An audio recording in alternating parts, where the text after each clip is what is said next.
প্রিয় শিক্ষার্থী বন্ধুরা আসসালামু আলাইকুম। আইসিটি ক্লাসে স্বাগত জানাচ্ছি। আমি সোহেল রানা।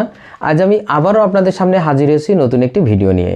আমার আজকের ভিডিওর বিষয় হলো আইসিটি এর চতুর্থ অধ্যায় HTML এর উপর। আমার এই HTML এর ক্লাসগুলো আমি ধারাবাহিকভাবে দিচ্ছি। আপনি যদি এই ক্লাসগুলো ধারাবাহিকভাবে দেখেন তাহলে আমার মনে হয় HTML নিয়ে আপনার কোনো সমস্যা থাকবে না ইনশাআল্লাহ। আর প্রত্যেকটা ক্লাসেই আমি অল্প অল্প করে শেখাচ্ছি যাতে করে আপনার জন্য সহজ হয়। তো চলুন বন্ধুরা শুরু করা যাক। দেখেন এটা একটা টেবিল যার HTML করে আমি দেখাবো। তো চলুন শুরু করা যাক। প্রথমে আমরা ডক টাইপ HTML লিখে নেব। Doc type HTML। এই ডক টাইপ HTML বলতে বোঝায় যে HTMLটি যে একটি আপডেট ভার্সনের তৈরি সেটা বোঝানোর জন্য। তাই আমরা শুরুতেই ডক টাইপ HTML লিখে নেব। এরপর যেহেতু আমরা HTML করছি তাই শুরু ট্যাগের মধ্যে আমরা HTML লিখে নিলাম। আর HTML এর দুটি অংশ, একটি হলো হেড আর একটি হলো বডি। তো প্রথমে আমরা হেড শুরু করব, তার মানে আমরা হেড লিখে নিলাম। হেড আমরা লিখি মূলত টাইটেল লেখার জন্য, তাই হেডের মধ্যে আমরা এরপরে টাইটেল লিখলাম। টাইটেল হিসাবে আমরা এখানে একটি নাম ব্যবহার করব। আপনি ইচ্ছামতো আপনার নাম বা যে কোনো একটি নাম লিখতে পারেন। আমি যেহেতু এটা টেবিল তৈরি করছি তাই আমি এখানে টেবিল লিখে নিলাম। এরপরে টাইটেল শেষ, এরপরে হেড শেষ। তার মানে হেড লেখা হয় মূলত এই টাইটেল লেখার জন্য। এরপরে HTML এর মূল অংশ যেটা সেটা হলো বডি, তাই আমরা বডি শুরু ট্যাগের মধ্যে বডি লিখে নিলাম। তার মানে HTML এর এই পুরো অংশটাই হলো বডি। তো এটা যেহেতু একটা টেবিল, এরপরে আমরা তাহলে কি করব, একটা টেবিল তৈরি করে নেব। তাহলে দেখেন আমরা এখানে লিখলাম টেবিল বর্ডার সমান ডাবল ইনভার্টেড কমার মধ্যে 1। তার মানে এই যে টেবিল এর মধ্যে যে দাগগুলো আছে এই দাগগুলো মানে সাইজ হিসাবে আমি এখানে 1 নিলাম। আপনারা 2, 3, 4 নিতে পারেন। তবে যে আমি 1 নিলাম চিকন দাগ হবে, আর যদি 2 বা 3 নেন তাহলে আরেকটু মোটা হবে। তার মানে এটা 1 পিক্সেল আমি নিলাম। এরপরে আমরা টেবিল তৈরি করার জন্য আমরা 3টি ট্যাগ ব্যবহার করব। একটা হলো TR, TH আর হলো TD। তো টেবিল তৈরি করা হয় মূলত রো ওয়াইজ। তার মানে এখানে 4টা রো আছে, একটা রো, 2টা রো, 3টা রো, 4টা রো। তাহলে প্রত্যেকটা রো শুরুতেই আমরা TR ট্যাগ শুরু ট্যাগের মধ্যে TR লিখে তারপর শুরু করব। তারপরে ওই রো শেষ হলে আমরা আবার TR দিয়ে শেষ করব। তো কিভাবে দেখেন সেটা। প্রথমে দেখেন TR লিখলাম, এরপরে মানে রোটা শুরু করলাম। তো এই রোর মধ্যে দেখেন আমাদের কি লেখা আছে, টেস্ট রেজাল্ট। তাহলে এই টেস্ট রেজাল্টটা কি আকারে আছে, হয় TH নাই TD। তার মানে যদি হেডিং আকারে থাকে তাহলে সেটা TH, আর যদি ডেটা আকারে থাকে তাহলে সেটা আমরা TD মানে টেবিল ডেটা, আর TH বলতে টেবিল হেডিং। তো দেখেন এই টেস্ট রেজাল্ট এটা হেডিং আকারে আছে। আর কিভাবে বুঝবো সেটা হেডিং আকারে আছে, দেখেন এটা একটা টেস্ট রেজাল্ট, তার মানে ভূমিকাতেই টেস্ট রেজাল্ট লেখা আছে। এরপর রোল এটাও কিন্তু হেডিং আকারে আছে, GPA এটাও হেডিং আকারে আছে। আর বাকি লেখাগুলো দেখেন এটা ডেটা আকারে আছে। তার মানে রোল নাম্বার প্রত্যেকবারই কিন্তু ব্যবহার হয়নি, একবারই ব্যবহার হয়েছে, নিচে অসংখ্য রোল নাম্বার আছে। ঠিক GPA এর ক্ষেত্রেও তাই, GPA একবারই ব্যবহার করা হয়েছে, নিচে অসংখ্য GPA থাকতে পারে।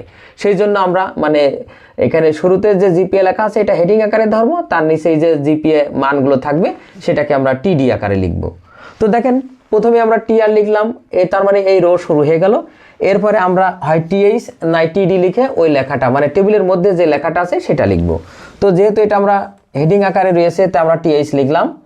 এরপরে দেখেন এখানে আরেকটা বিষয় আছে যে এখানে দেখেন একটা দাগ মিসিং আছে, তার মানে মিস আছে। তার মানে এখানে 2টা কলাম হওয়ার কথা ছিল, কিন্তু দেখেন এটা একটা কলাম মানে একটা কলামের মধ্যেই আছে। তার মানে 2টা কলামের জায়গা একাই দখল করেছে। তাহলে এই ক্ষেত্রে আমাদের কি করতে হবে, কল স্পেন। তাহলে আমরা এখানে লিখলাম কল স্পেন সমান ডাবল ইনভার্টেড কমার মধ্যে 2। কেন 2? যেহেতু 2 ঘর একাই দখল করেছে তাই 2। যদি 3 ঘর দখল করতো তাহলে 3। এরপরে আমরা ওই লেখাটা লিখব, তার মানে টেস্ট রেজাল্ট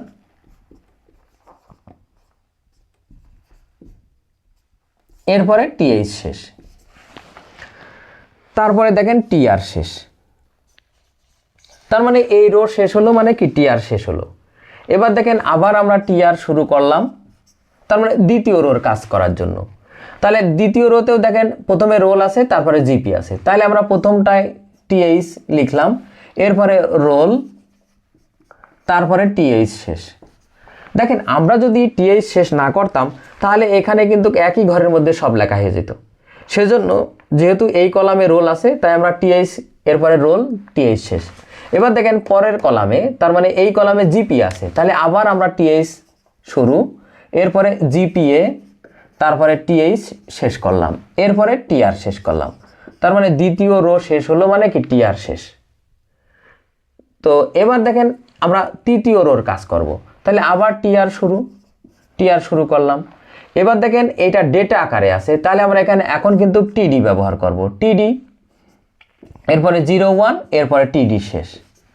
তার মানে যদি আমরা টিডি শেষ না করতাম এখানে, তাহলে একই ঘরের মধ্যে পরের লেখাটাও হয়ে যেত। যেহেতু আলাদা ঘরে আলাদা লেখা, সেই জন্য আমরা টিডি শেষ করে পরের লেখার জন্য আমরা আবার টিডি শুরু করলাম, করে দেখেন 5.00, এরপরে টিডি শেষ। এরপরে দেখেন সরি, এখানে একটা জিনিস আছে, এখানে আমাদের খেয়াল রাখতে হবে, এখানে আমাদের একটু ভুল হয়েছে। তো আমরা দেখেন আবার টিডি শুরু করলাম,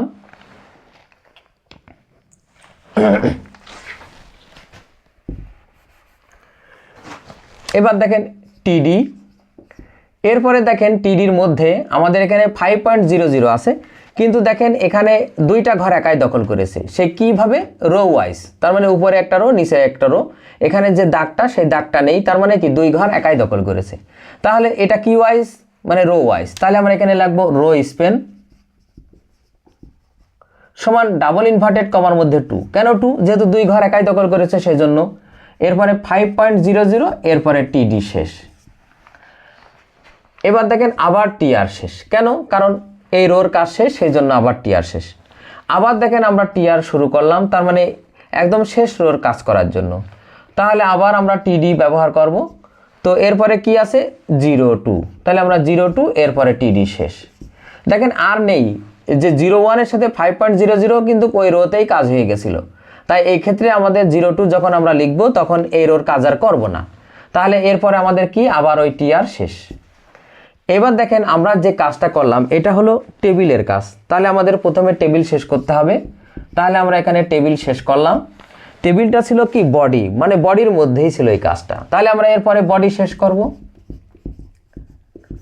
এরপরে যেহেতু পুরোটাই একটা HTML, আমরা HTML শুরু করেছিলাম, এখন HTML শেষ হলো, তার মানে শেষ ট্যাগের মধ্যে আমরা HTML লিখব। তো এটাই ছিল আমাদের আজকের HTML। তো ছাত্রছাত্রী বন্ধুরা, আজ এ পর্যন্তই। আমার ভিডিওটি কেমন হলো অবশ্যই কমেন্ট করে জানাবেন। যদি ভিডিওটি ভালো লেগে থাকে অবশ্যই ভিডিওতে একটি লাইক দেবেন। এছাড়াও অন্যান্য বন্ধুদের দেখার সুযোগ করার জন্য অবশ্যই ভিডিওটি শেয়ার করবেন। সবাইকে ভিডিওটি দেখার জন্য ধন্যবাদ। আল্লাহ হাফেজ।